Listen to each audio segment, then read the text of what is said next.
Saviez-vous que de nombreux couples chrétiens commettent des péchés sexuels sans même s'en rendre compte?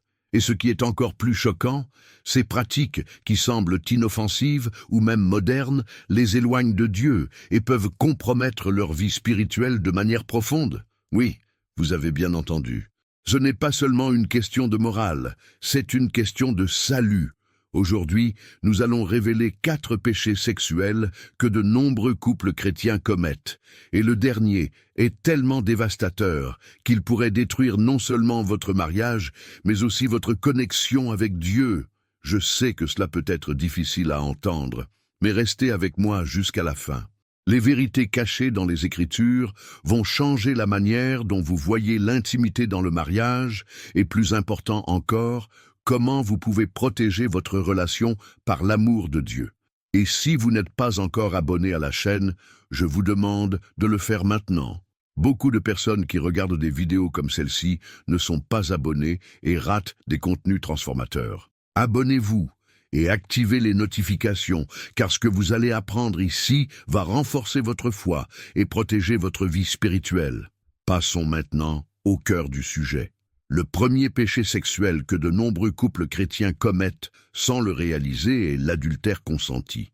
Cela peut sembler surprenant, mais la réalité est que certains couples tombent dans ce piège en pensant que, tant qu'il y a un accord mutuel, il n'y a pas de faute. Pourtant, la Bible est formelle. Cette pratique est une violation directe de l'alliance sacrée du mariage. Dans notre société moderne, cette idée a été largement normalisée sous divers prétextes. Certains affirment que cela permet de briser la routine et de raviver la flamme, tandis que d'autres prétendent que l'amour ne devrait pas être exclusif. Mais cette mentalité va à l'encontre des principes divins. Lévitique 18:20 déclare sans équivoque « Tu ne coucheras point avec la femme de ton prochain pour te souiller avec elle ». Peu importe si les 2 époux sont d'accord, l'adultère reste un péché grave aux yeux de Dieu. Au-delà de la trahison émotionnelle et physique, l'adultère consenti détruit la confiance au sein du couple et affaiblit sa connexion spirituelle. Le mariage est censé refléter notre relation avec Dieu, une relation fondée sur la fidélité et l'engagement. Toute faille dans ce domaine ouvre la porte à l'éloignement de la présence divine. Si vous voulez que votre mariage soit béni, fuyez cette pratique et préservez l'alliance que Dieu a établie entre vous. Passons maintenant au deuxième péché sexuel qui a détruit de nombreux mariages chrétiens, l'utilisation de la pornographie au sein du couple. De nombreux couples pensent qu'en regardant du contenu pornographique ensemble, ils peuvent améliorer leur intimité et rendre leur relation plus passionnée. Pourtant, la vérité est tout autre. La pornographie est une porte ouverte à la destruction du mariage et à la dégradation de la vie spirituelle. La parole de Dieu nous met en garde contre l'impureté sexuelle et la luxure. Dans Matthieu 5:28, Jésus enseigne que « Quiconque regarde une femme avec une intention impure a déjà commis un adultère avec elle dans son cœur. » Le problème majeur de la pornographie est qu'elle déforme totalement le plan divin de l'intimité. Plutôt que de renforcer la relation, elle crée une vision déformée du plaisir et conditionne le cerveau à rechercher ce qui est interdit.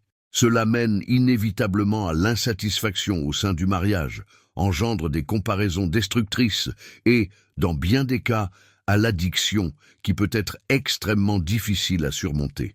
De nombreux hommes et femmes, devenus dépendants de la pornographie, rapportent que cela les a non seulement éloignés de leur conjoint, mais surtout de Dieu. Pour préserver la sainteté de votre mariage, il est essentiel d'éliminer la pornographie de votre vie. L'intimité conjugale doit être une expérience authentique, fondée sur l'amour et non sur des fantasmes déformés par un monde déchu. Venons-en maintenant au troisième péché sexuel qui touche de nombreux couples chrétiens, le manque de respect et de consentement au sein de la relation. Certains pensent qu'en mariage, un conjoint a un droit total sur l'autre, ce qui peut mener à des situations où l'un des partenaires se sent contraint de pratiquer quelque chose qu'il ne souhaite pas. Dans certains cas, cela est même justifié par le verset de 1 Corinthiens 7:4 qui dit « La femme n'a pas autorité sur son propre corps, mais c'est le mari. De même, le mari n'a pas autorité sur son propre corps, mais c'est la femme. Cependant, ce passage ne signifie absolument pas que le sexe puisse avoir lieu sans le consentement mutuel. La Bible enseigne que le mariage doit être fondé sur le respect et la compréhension réciproque. Si l'un des conjoints n'est pas à l'aise avec une pratique particulière, elle ne doit en aucun cas être imposée. Dieu a voulu que l'union entre mari et femme soit un moment d'amour, de communion et d'unité, et non un fardeau. Forcer l'autre à faire quelque chose qu'il ne désire pas n'est pas seulement contraire à l'amour divin, mais cela peut aussi constituer une forme d'abus.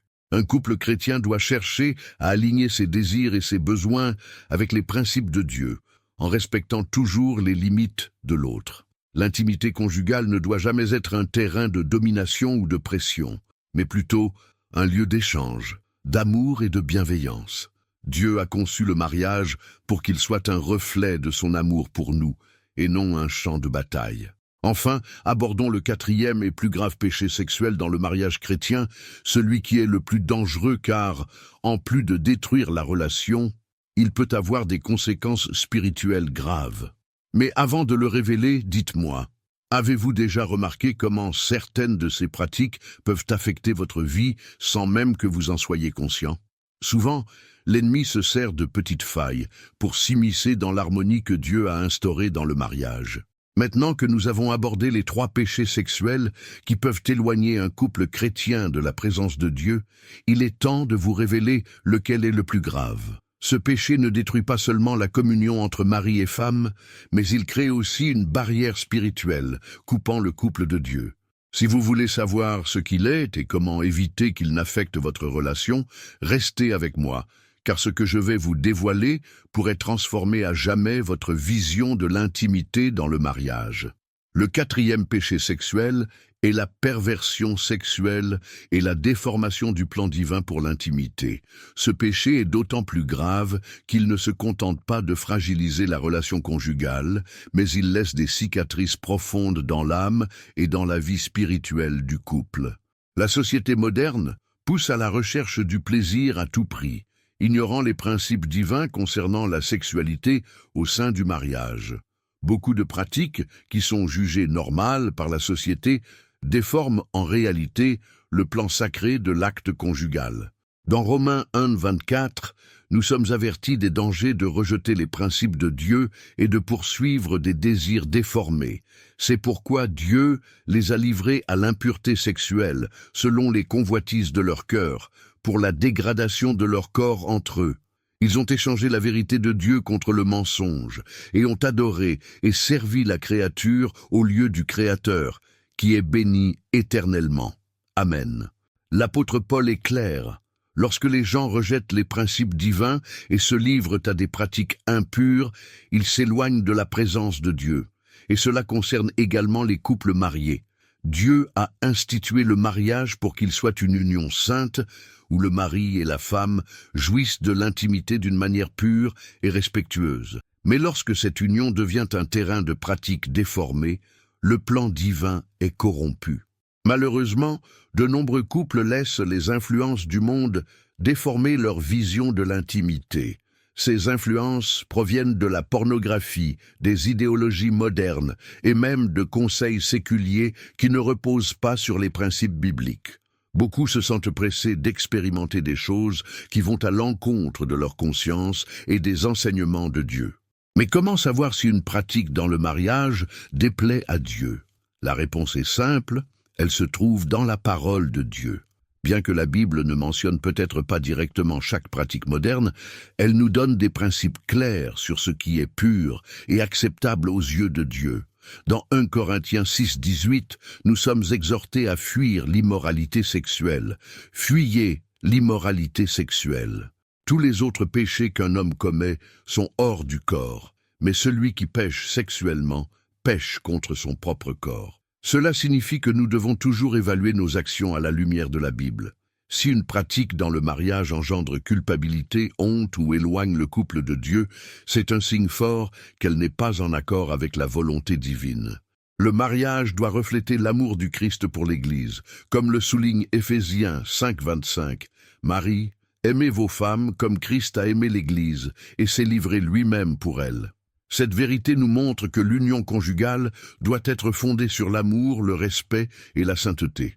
Un autre aspect fondamental est le consentement et le bien-être émotionnel dans la relation.